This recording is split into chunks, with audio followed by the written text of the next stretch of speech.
पिता अपनी मौत से नहीं डरते मरने से डरता है कि उसमें रहने पर उसके बच्चे का क्या होगा। धीरे धीरे पढ़िए, मने मने, बच्चा की तरह नहीं पढ़िए।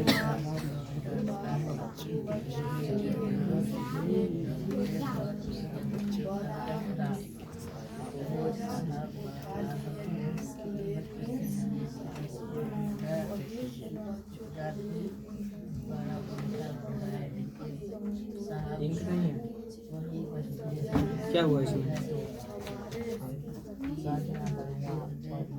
अरे लड़का, इंक इसमें का खत्म है।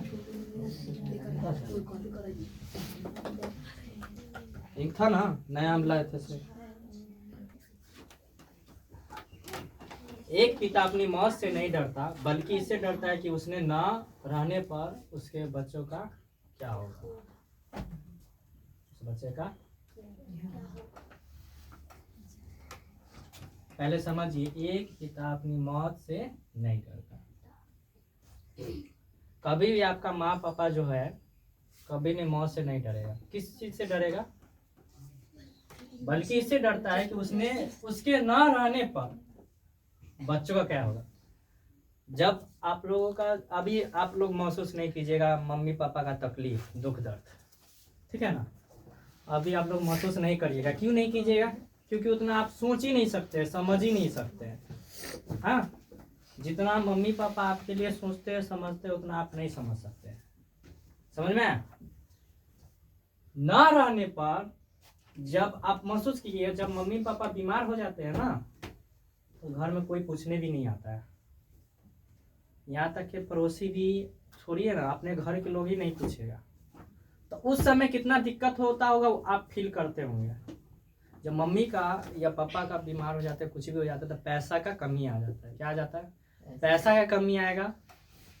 काम करने वाले ही जब कमी आएगा, जहाँ से पैसा आ रहा है, तो सोच सकते हैं खाना में कमी आएगा, वस्त्र में कमी आएगा, पढ़ाई लिखाई में कमी आएगा, बिल तो आवे करेगा अलग से, कर्ज भी उठाएगा आदमी। कर्ज भी उठाएगा तो उसके बाद क्या होगा? बीमार आदमी है, सधाएगा कौन? इतना दुख दर्द झेलने के बाद भी आप लोगों को पढ़ाने के लिए यहाँ पर भेजे हैं, ठीक है, और उसके बाद स्कूल भी भेजते हैं। फिर भी आप लोग पढ़ते हैं मन लगा के? नहीं पढ़ते हैं, खासकर इधर के लोग, ठीक है ना। इन लोगों का मेंटलिटी क्या बना हुआ है? लड़की लोगों का मेंटलिटी बना हुआ है, गांव के अधिकतर मेंटलिटी ये है कि लड़की को मैट्रिक पढ़ा देना है, बस काम खत्म। मैट्रिक इंटर करा देना है, काम खत्म। ये गलत सोच है, ठीक है ना। अधिकतर माता पिता का ये गलत सोच है, ठीक है। जरूरी लड़की लोग का मेंटलिटी नहीं है। बचपन ही से बोला जाता है कि भाई तू तो लड़की है, तू पराई घर की लड़की है। क्या है? पराई घर का लड़की, माने जो फील करा दिया जाता है उसको बचपने में। पराई घर की लड़की आते तो शादी उदी करके तुमको भेज देंगे, तो अपना सब जो भी है ससुराल या ससुराल होता है, ठीक है ना, वहाँ पर। तब वहाँ पर आपको ये फील आएगा कि मम्मी पापा, आप जब मम्मी बनिएगा, पापा बनिएगा, तब फील आएगा कि भाई बस जो मम्मी पापा हमारे लिए करते थे, उसके सामने तो आज भी हम जीरो हैं। क्या है? अब भले भी आप सक्सेस हो जाइए, दुख दर्द होगा ना आपको, तो मम्मी पापा ही देखने आएंगे। तो इतना ध्यान रखिएगा कि एक पिता मौत से कभी नहीं डरता है, संकट से कभी नहीं डरेगा। कितना भी परेशानी आ जाएगा ना, नहीं डरेगा। आपका परिवार नहीं डरेगा। लेकिन उसके न रहने पर छोटे बच्चे का क्या होगा? उसके भविष्य का क्या होगा? क्या होगा? अभी के बच्चे छोटका बच्चा सा होगा ना, तो पहला दूसरा तीसरा चौथा मैट्रिक इंटर 8वां वाला सब पढ़ाई कम, खेलेगा ज्यादा। क्या करेगा? खेलेगा ज्यादा। आप इससे अंदाजा लगा सकते हैं शादी का। जब शादी होता है ना किसी का, गांव का या कहीं पर का हो, किसी का भी हो, ठीक है ना, तो उस बच्चे को ये भी मालूम नहीं है कि अगला आदमी हमको इनवाइट भी नहीं किया है, कार्ड भी नहीं दिया, लेकिन वहां जाके क्या करता है? डांस करता है, गाना सुनता है, ये करता है, खाना भी खा लेता है। लेकिन अगला आदमी क्या करता है? माने कि इसको ये समझ भी नहीं है कि भाई हमारे माता पिता को पूछ ही नहीं रहा है, हम जा रहे हैं क्या। लेकिन जैसे जैसे आप सियान होइएगा ना, तो आपको ये पता चल जाएगा कि भाई कितना समय हमसे नफरत करता है ना। उसके बाद क्या है? तो आपके परिवार में सबसे ज्यादा इंपॉर्टेंट कौन है? मम्मी पापा है। इसके अलावा संसार में कोई नहीं है, ठीक है ना। इसके अलावा कोई भी नहीं है। मम्मी पापा के बाद आपका आता है गुरुजी। क्या आता है? जहां पर फर्स्ट गुरु तो मम्मी पापा हो गए। दूसरा ये माता भी है, पिता भी है, भाई भी है, दोस्त भी है, बहन भी है। समय के अनुसार ये अपना ये होते रहता है। जिन्हें अच्छा ज्ञान, बुरा भला जितना है बढ़िया से डोज देंगे। सब तो लोगों को जितना भी है बढ़िया, एक पौधा का सिंचाई करने के लिए पानी की आवश्यकता होता है ना, खाद पानी की आवश्यकता। उसी प्रकार आप बचपन से पढ़ते हैं गुरु जी के यहाँ, मार पीट के बढ़िया से बुराई करके अच्छाई क्या है ये सब सिखाते कि नहीं सिखाते। यहाँ पर अगर अच्छे गुरु जी नहीं मिलेंगे तो आप आगे नहीं जा पाइएगा, ठीक है। अच्छे गुरु का भी होना जरूरी है, ठीक है। उसके बाद अरे साहब, ये लाइन तो समझ में आ गया। दूसरा, अरे साहब, माँ बाप अपने बच्चों के लिए कितना भी बड़ा बोझा उठाए, लेकिन साहब बड़ी बच्चे वही बच्चे कहते हैं कि तुमने हमारे लिए क्या किया है, क्या किया है। अरे साहब, माँ बाप अपने बच्चों के लिए कितना भी बड़ा बोझा उठाए, यानी कितना भी मेहनत करे पापा मम्मी, लेकिन बड़े हो जाइएगा ना, जब शादी ब्याह हो जाएगा आपका पैर पर खड़ा हो जाइएगा, कमाने लगेगा ना, है तो आप क्या कीजिएगा मम्मी पापा को कि बाद में कहेगा क्या किया तुमने, हमारे लिए क्या किया, घर बनाया, ये बनाया, वो बनाया।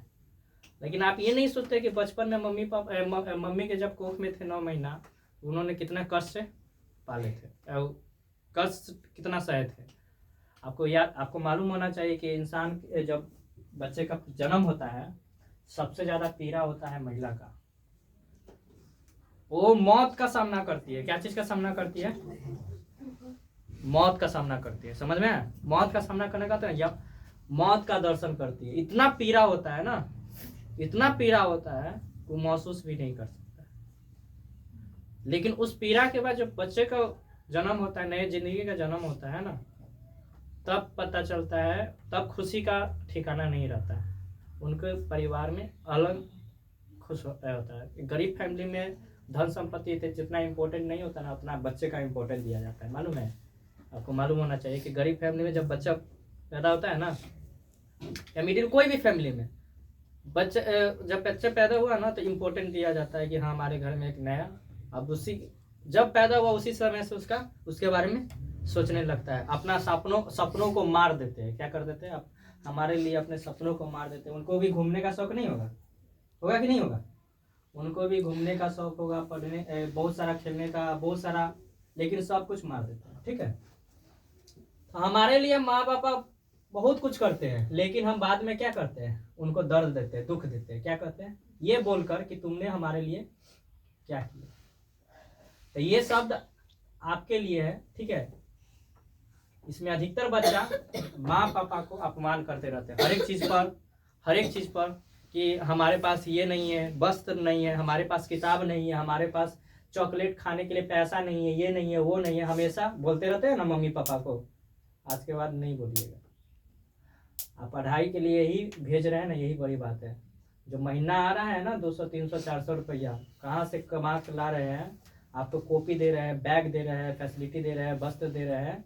आप इससे अंदाज़ा लगा सकते हैं कि आपके लिए कितना मेहनत कर रहे हैं। ठीक है, आप अगर उनको सपनों को पूरा नहीं करते हैं, अगर आप लोग अच्छा से पढ़ाई नहीं करते हैं, तो उनको पर तो हंसवे करेगा, साथ में अपना भविष्य खराब कीजिए। उनको तो दर्द होगा ही ना। तो दर्द ना हो तो इस शब्द का उपयोग ना करना है। ठीक है, तो आगे आज हिंदी व्याकरण स्टार्ट होगा। क्या होगा? हिंदी व्याकरण। ये सब समझ में आ गया? लिख सकते हैं, ठीक है ना। आप बताइए, आप लोग मम्मी पापा को बोलिएगा कि आप हमारे लिए क्या किया है आगे भविष्य में? नहीं बोलिएगा, क्योंकि जो दुख दर्द, ठीक है। क्लास की ओर चले। फर्स्ट चैप्टर वर्ण परिचय। क्या होगा? 500 वर्ण परिचय। क्या हुआ? वर्ण किसे कहते हैं? सबसे पहले जानेंगे वर्ण किसे कहते हैं। साइलेंट, अल्लाह कोई नहीं करेगा। वर्ण किसे कहते हैं? वर्ण किसे कहते हैं?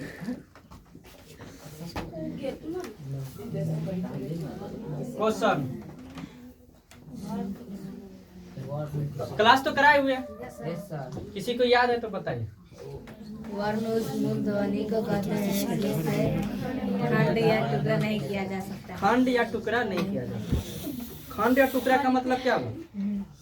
ये जैसे मैं बता रहे थे जी, खंड या टुकड़े का मतलब पानी का टुकड़ा नहीं किया जाता। पानी का टुकड़ा नहीं किया जा सकता। गलत है, आप गलत जगह पर जा रहे हैं, आपका ध्यान कहीं और चला गया है।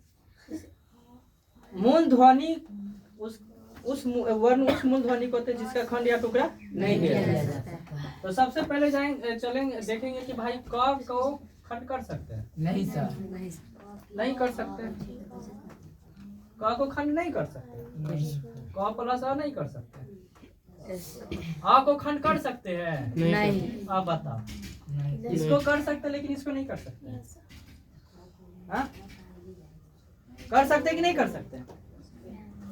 नहीं कर सकते। कोई भी इसका भी नहीं कर सकते, इसका भी नहीं कर सकते।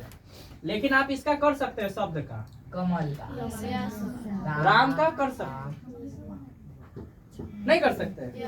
राम प्लस राम, राम, तो भाई इसका खंड टुकड़ा नहीं कर सकते, इसलिए यह वर्ण है। इसका खंड कर सकते इसलिए शब्द है। समझ में है ना? जब बहुत सारा ध्वनि मिलकर एक क्या बनता है? क्या बनता है? सब मान लेते हैं यहाँ पर क, ये क्या है? ये म, ये ल, ये क्या है? ये भी एक अक्षर है, ये भी अक्षर। शब्द कब बनता है? ये मिला देंगे तब बनेगा। कमल हो गया ना?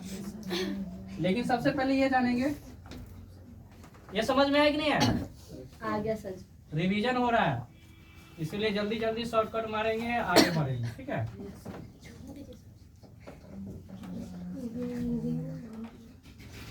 दिखाइए वर्ण। सर क्या हो दीजिएगा सर अभी? आए मूल ध्वनि को कहते हैं, क्या कहते हैं?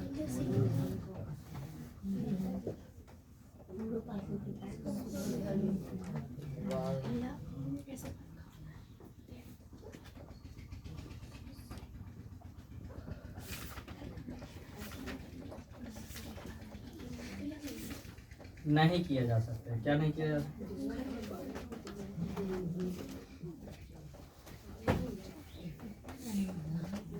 जैसे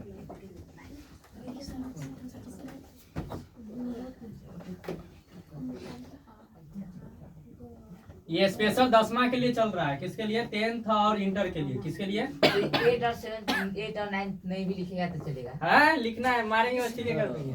बस याद है 10वां और इंटर के लिए क्या है? क्योंकि अगले महीना में उसका एग्जाम है ना, तो पूरा व्याकरण हमको 30 दिन में कंप्लीट कर लेना है। ठीक है? 30 दिन में 15 दिन में कंप्लीट करा देंगे, याद भी करा देंगे, क्लासे में करा देंगे। ठीक है? अब क्वेश्चन कैसे पूछता है ऐसा हम बताते जाएंगे। वर्ण किसे कहते हैं? बोलिएगा।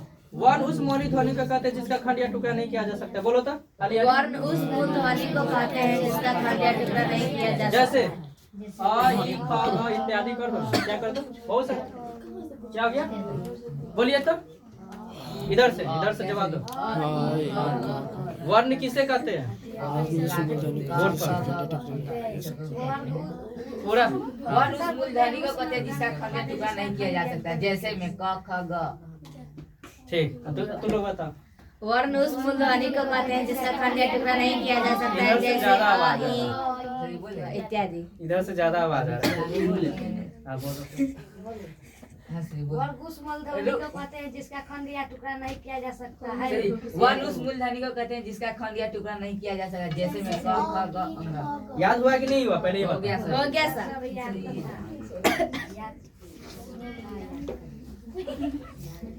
अब नेक्स्ट क्वेश्चन, वर्ण संकेत किसे कहते हैं?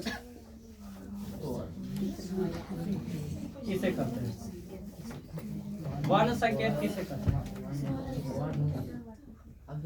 वर्ण संकेत, ध्यान देना।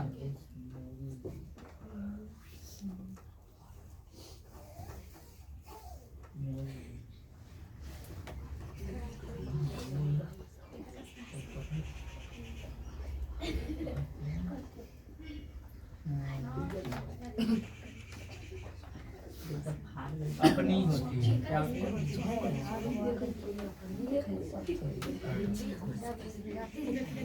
हर वर्ण की अपनी लिपि होती है, क्या होती है? लिपि होती है। उस लिपि को क्या कहेंगे? वर्ण संकेत कहेंगे। उस लिपि को वर्ण संकेत कहेंगे। बोलिएगा। देखिए वर्ण संकेत किसे कहते हैं? तो वह हर वर्ण की अपनी लिपि होती है, उसे क्या कहेंगे? उस लिपि को क्या कहेंगे? वर्ण संकेत कहेंगे। क्या कहेंगे? संकेत करने का मतलब क्या है? इस बता देना। क्या कर देना? बोल के नहीं बताना, लिख के भी आप बता सकते हैं ना। अब मान लेते हैं यहाँ 4 गो तुम्हारा दोस्त होगा, ठीक है, एक दुश्मन भी होगा, लेकिन आप उसके बारे में बताना चाहते हैं, तो कैसे बताइएगा? इशारा से भी बता देंगे। इशारे से माने कि संकेत, माने कि हर वर्ण का अपना लिपि होता है। क्या होता है? अपना एक अलग ही खूबी होता है, ठीक है। उसे क्या कहेंगे? संकेत कहेंगे, यानी वर्ण संकेत कहेंगे। क्या कहेंगे? हर वर्ण की अपनी लिपि होती है, उसे लिपि को वर्ण संकेत कहेंगे। बोलिएगा। हर वर्ण की अपनी लिपि होती है, उसे वर्ण करते हैं। हर वर्ण की अपनी लिपि होती है, उसे वर्ण संकेत करते हैं। हर वर्ण की अपनी लिपि होती है, उसे वर्ण संकेत करते हैं। हर वर्ण की अपनी लिपि होती है, हर वर्ण की अपनी लिपि होती है, हर वर्ण की अपनी लिपि होती है। ठीक है, क्या कर रहा है? ठीक। वर्णमाला पर वर्ण था, यहाँ पर वर्णमाला है। क्वेश्चन पूछेगा वर्णमाला किसे कहते हैं? 10वां क्लास, कंफ्यूज नहीं होना। देखो अब बताइए, तो वर्ण उस मौलिक ध्वनि को कहते हैं जिसका खंड या टुकड़ा नहीं किया सकते। तो यहाँ पर क्या हो गया सर? बताइए तो सोच के। पढ़े है ना आप लोग को, पढ़ाए हुए, बताइए। जवाब दो। क्या सर? वर्णमाला किसे कहते हैं? आ आई वर्णों के समूह को वर्णमाला कहते हैं। क्या कहते हैं? वर्णों का समूह। एक अकेला रहता है तो उसे वर्ण कहेंगे, लेकिन वहाँ पर बहुत सारा जगह तो क्या कहेंगे? वर्णमाला कहेंगे। समझ में है कि नहीं? समूह क्या? मान लेते हैं नंदिनी को अलग कर दिया, तो ये वर्ण हो गया, लेकिन इस सभ्य के लिए वर्णमाला। वर्णमाला हो गई। वर्णमाला यानी माला, बहुत सारा माला देखे कि नहीं देखे? देखे। उसमें एक गुड़िया रहता है कि बहुत सारा? बहुत सारा। बना ना, एक माला तैयार होता है। क्या होता है? एक माला तैयार होता है, लेकिन एक वो माला पहनता है कोई लड़का? नहीं पहनता है, तो उसका खंड भी नहीं कर सकते। लेकिन एगो माला को खंड कर सकते हैं कि नहीं कर सकते? उसमें से एगो निकाल लेंगे, उसमें से उसमें लगा देंगे, कुछ भी लगा सकते हैं। वर्णों के समूह को क्या कहेंगे? वर्णमाला कहेंगे। क्या कहेंगे?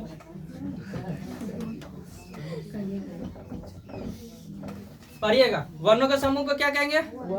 वर्णों के समूह को क्या कहेंगे? वर्णों के समूह को क्या कहेंगे? आप देखिए, वर्ण हाली हाली पढ़िएगा। वर्ण किसे कहते हैं? रिपीट कर देते हैं इसको। वर्ण किसे कहते हैं? वर्ण संकेत किसे कहते हैं? वर्णमाला किसे कहते हैं? वर्णों के समूह को वर्णमाला कहते हैं। वर्णों के समूह को वर्णमाला कहते हैं, ठीक है। क्वेश्चन, नेक्स्ट क्वेश्चन, ध्यान से। 3 नंबर है ना, ये 4 नंबर। हिंदी में वर्णों की संख्या कितनी होती है? बताइए, पढ़ाए हुए हैं। हिंदी में वर्णों की संख्या कितनी होती है? नहीं, वर्णों की संख्या टोटल पूछ रहा है। वर्णों की संख्या कितनी है? वर्णों की संख्या कितनी होती है? 52।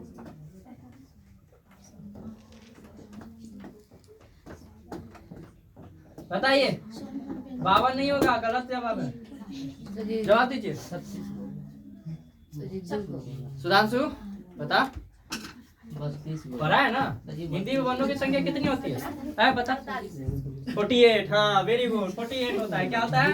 48। जवाब आया, 48 होता है। क्या होता है? 48। माने कि टोटल वर्णों की संख्या कितनी है? 48 है। पूछेगा क्वेश्चन, ठीक है ना? ध्यान से। इसीलिए तो थोड़ा थोड़ा कराते जा रहे हैं। एक एक लाइन करा देंगे। एग्जाम में आपको रखने की कोई आवश्यकता नहीं है, यहीं से आप जाके बैठ के बना दीजिएगा, ठीक है? सर ये इसका सब ऑब्जेक्टिव की तरह। हाँ, पूरा ऑब्जेक्टिव सब्जेक्टिव सब। हाँ, अब ये याद अभी क्लास में ही याद करा देंगे। घरे देखने की कोई आवश्यकता नहीं। क्या वर्णों की संख्या को कितनी संख्या होती है? बेबी बता, वर्णों की संख्या कितनी होती है? बेबी से पूछे, तुमसे पूछे हैं, बोलेगी। चांदनी तुम बताओ, वर्णों की संख्या कितनी होती है? 48। प्यास लग गया, भूख लग गया, पेट दुख रहा है का?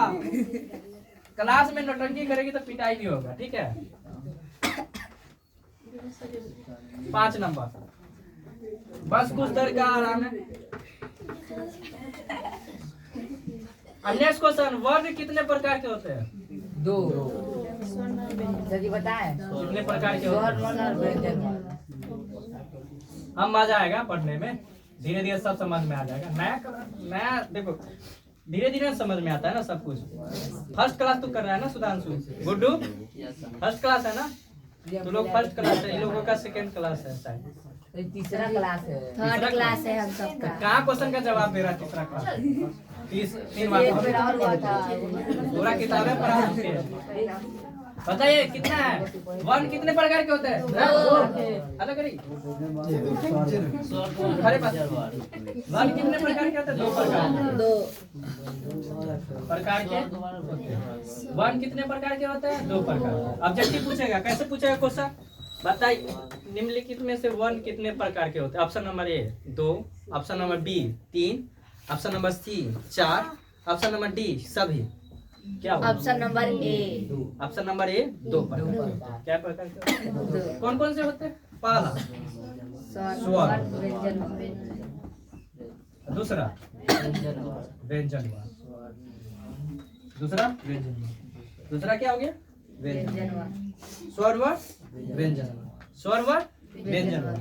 याद कीजिए, स्वर वर्ण, व्यंजन वर्ण। किसी को बहुत को बोलने नहीं आएगा। स्वर वर्ण तुम बोलो तो स्वर वर्ण, व्यंजन वर्ण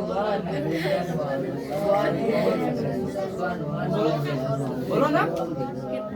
हाँ बोल रहे, तुम बोलो तो। देखो ये नहीं बोल रहे तो सहेली नहीं। नहीं सर।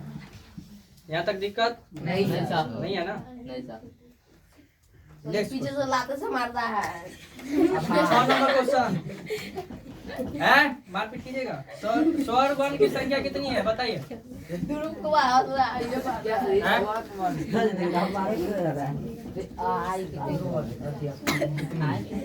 स्वर वर्ण की संख्या कितनी है? 32। तुम बताओ रागिनी, स्वर वर्ण की संख्या बताओ। पूछेगा स्वर वर्ण की संख्या बताओ। पायल 13 को होगा, मारेगा ठीक है। 12 को होगा माने सब बोल दो, किसी में सब संख्या बोल दो। 12 होगा, 13 होगा, 11 होगा, 33 देखो 33 होगा सर। सर 36 होगा। देखो 10 कोई नहीं होगा, गलत जवाब दे रहे हैं आप लोग। 11 होगा। क्या होगा? 11 होगा सर। क्या होगा? 11। स्वर वर्ण की संख्या कितनी होती है? 11। स्वर वर्ण की संख्या 11। स्वर वर्ण की संख्या 11। स्वर वर्ण की संख्या 11। वर्ण कितने प्रकार के? 2। स्वर वर्ण याद हुआ? Yes sir. याद रहेगा ना? Yes sir. अब पूछेगा, अब एग्जाम हॉल में कैसे पूछेगा? 10वां क्लास क्वेश्चन सुनो। स्वर वर्ण की संख्या इनमें से कितनी है? या स्वर वर्ण की संख्या कितनी होती है? Option number A 9, option number B 11, option number C 48, option number D none of these. Option number B 11। समझ में आया? क्वेश्चन कराते चलो। नहीं आया समझ में? अब 11 कौन कौन सा होता है वो लिखा देते हैं, ठीक है? अ, आ, ई, छोटका ई बड़का ई, ठीक है? Yes sir. उ, दिखाई दे रहा है ना? Yes sir. उसके बाद री भी होता है, ऋषि। असली कोई जल्दी नहीं दिखाई दे रहा। हाँ नहीं ठीक।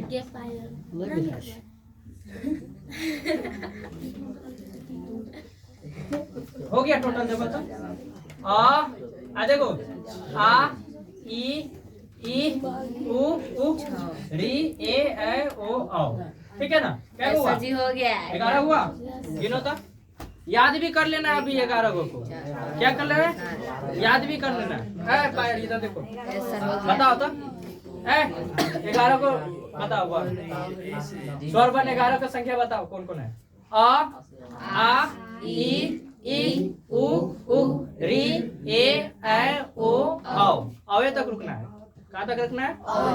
आगे नहीं पढ़ना है, फिर से पढ़िए। अ आ ई उ ए ओ री भी बोलते हैं। ए ओ और री। हाथ पर याद कीजिए तो अ आ ई उ ए री हो गया ना। ए ओ हुआ कि नहीं हुआ? अब हम पूछे राजा बाबू तुम बताओ 11 को वर्ण बताओ तो स्वर वर्ण।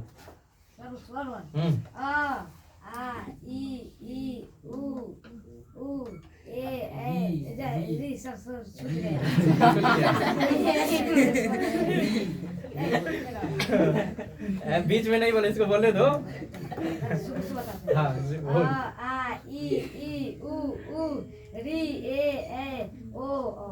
हाँ चलो अब ठीक है। अच्छा इधर बैठ जाओ, ताली तो मार दो भाई, कंजूसी कितना करवाया लेकिन बताया ना। ऐसा अब इधर से आया चांदनी खड़ा।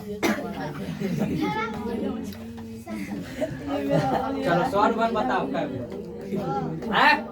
हल्ला नहीं करना, चांदनी बोल दो।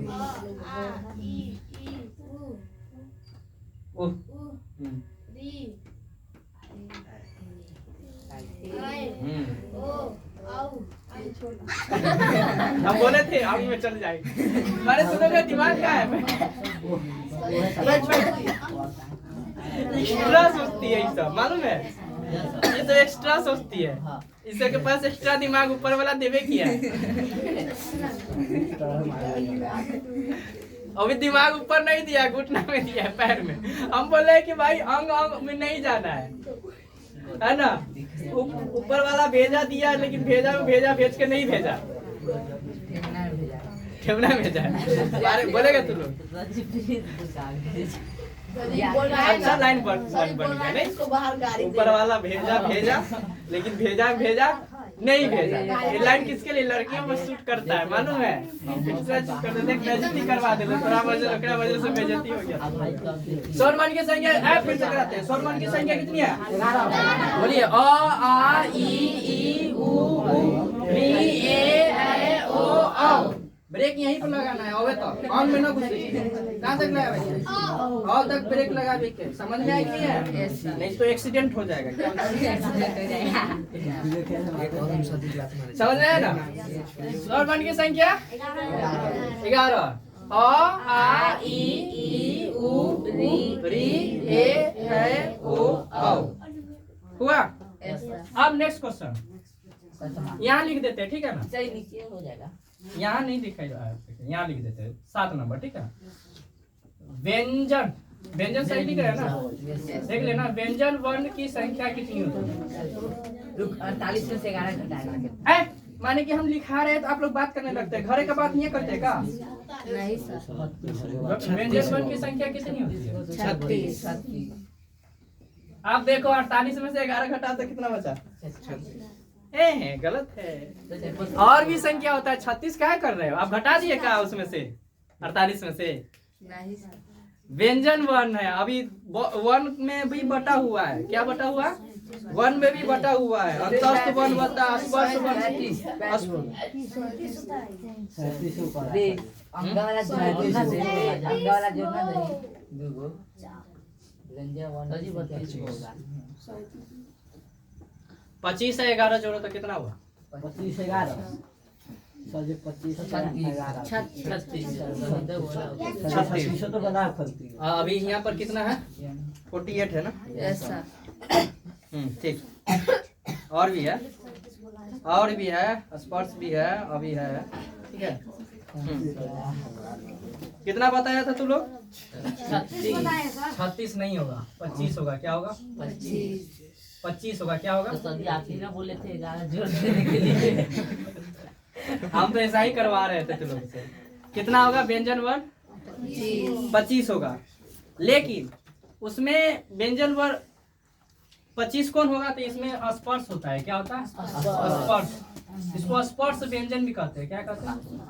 स्पर्श व्यंजन की संख्या कितना होता है? 25 होता है। क्या होता है? लेकिन टोटल 25 का संख्या बता।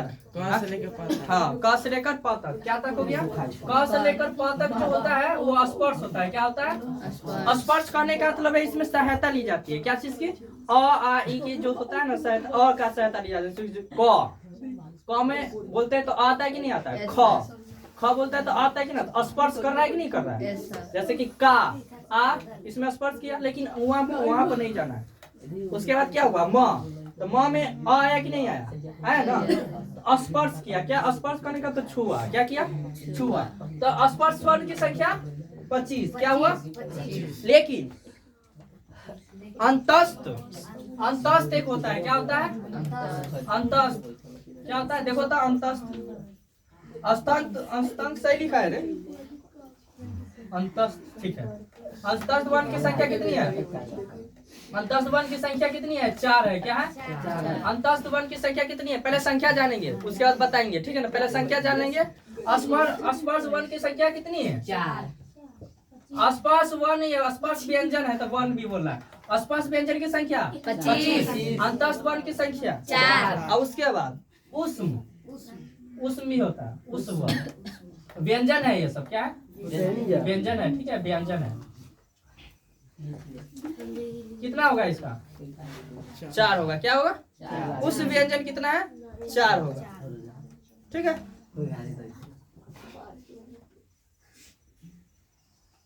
और उसके बाद अनुस्वार भी होता है। क्या होता है? अनुस्वार भी होता है और विसर्ग भी होता है। क्या होता है? विसर्ग भी होता है। विसर्ग सही लिख रहे हैं? ठीक। कितना हुआ? 2 हुआ इसका। क्या हुआ? 2 हुआ। एक और 2 होता है। हाँ, बड़ी र वाला और बड़का ड वाला। ठीक है, ये भी 2 होता है। क्या होता है? आप देखो तो, आप देखो तो जोड़ के 25 4 कितना हुआ? 4 कितना हुआ? 25 4 29। 25 4 29 और 4 जोड़ो कितना हुआ? 33। 33 तो 33 2 35। 33 2 35 हो गया ना? 2 स्वार जोड़ देंगे तो 37 हो गया। क्या हो गया? 37 हो गया। ठीक। एक और एक्स्ट्रा हो गया ना? 37 11 48। हाँ हुआ ना? 37 से 11 कितना हुआ? 48 हो गया ना? 37 से 11 तो टोटल व्यंजन की संख्या कितना हुआ? 37 हुआ। क्या हुआ? जब टोटल का बात किया जाएगा तो 37 होगा। क्या होगा? ध्यान से क्वेश्चन यहाँ पर हम समझाएंगे। मैं कहेगा कि पूरा व्यंजन की संख्या बताइए व्यंजन, लेकिन क्वेश्चन कैसे फंसा के पूछता है? स्पर्श व्यंजन की संख्या बताइए कितनी होती है? 37 हम लिखा है। स्पर्श व्यंजन 25 लिखा है ना? स्पर्श व्यंजन 25। अंतस्थ वर्ण जो होता है, अंतस्थ व्यंजन कितनी है? 4 है। उस व्यंजन कितनी है? 4 है। अनुस्वार और विसर्ग अलग से होता है, वो 2 होता है। और ई बड़का ड, ठीक है ना? ये भी 2 होता है।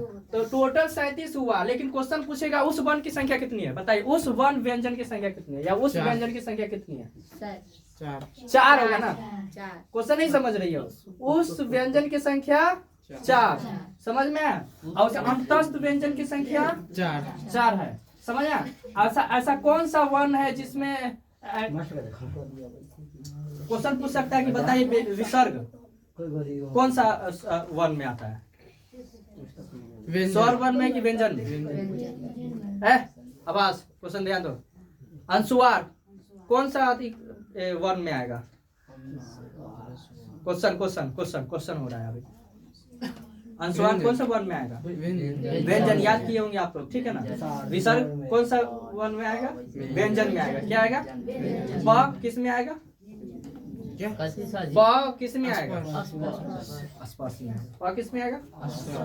क किस में आएगा? स्पर्श में आएगा। क किस में आएगा? य किस में आएगा?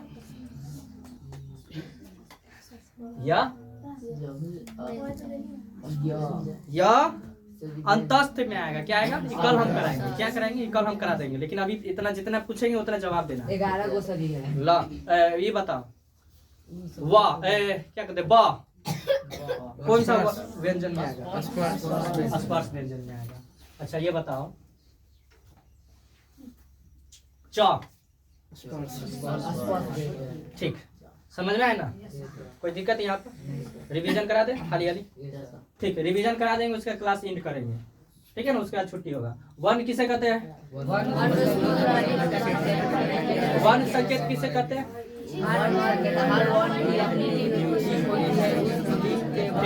वर्णमाला किसे कहते हैं? वर्णमाला कहते हैं। वर्णों के समूह को वर्णमाला। उसके बाद नेक्स्ट क्वेश्चन क्या था? हिंदी में वर्णों की संख्या कितनी होती है? 48 होती है। हिंदी में वर्णों की संख्या 48। वर्ण कितने प्रकार के होते हैं? 2 प्रकार के। नाम बताइए हाली हाली। स्वर वर्ण और व्यंजन वर्ण। और स्वर वर्ण की संख्या कितनी होती है? 11। बताइए हाली हाली कौन कौन है? आओ तक। ठीक है, ब्रेक लगा दी, इस बार ब्रेक लगा आप लोगों का, ठीक है। और उसके बाद नेक्स्ट क्वेश्चन था व्यंजन वर्ण की संख्या कितनी होती है? 25 होती है। लेकिन 25 कौन सा व्यंजन है? स्पर्श व्यंजन। तो क्वेश्चन पूछेगा स्पर्श व्यंजन की संख्या कितनी है? 25। लेकिन टोटल व्यंजन संख्या कितनी है? 37। हाँ, आप समझ में आया? भेजा में घुसा? टोटल व्यंजन 37। स्पर्श व्यंजन 25। अंतस्थ व्यंजन 4। उसके बाद हो गया उष्म वर्ण 4। और उसके अनुस्वार विसर्ग लेकर 2। और 2 को ये अलग हो गया ना? पूर गया कि नहीं पूर गया? कोई दिक्कत यहाँ तक? बताइए। नहीं, क्लास का एंड किया जाए? भूख लग गया? चक्कर आ रहा है? चलो ठीक है, आज के लिए इतना।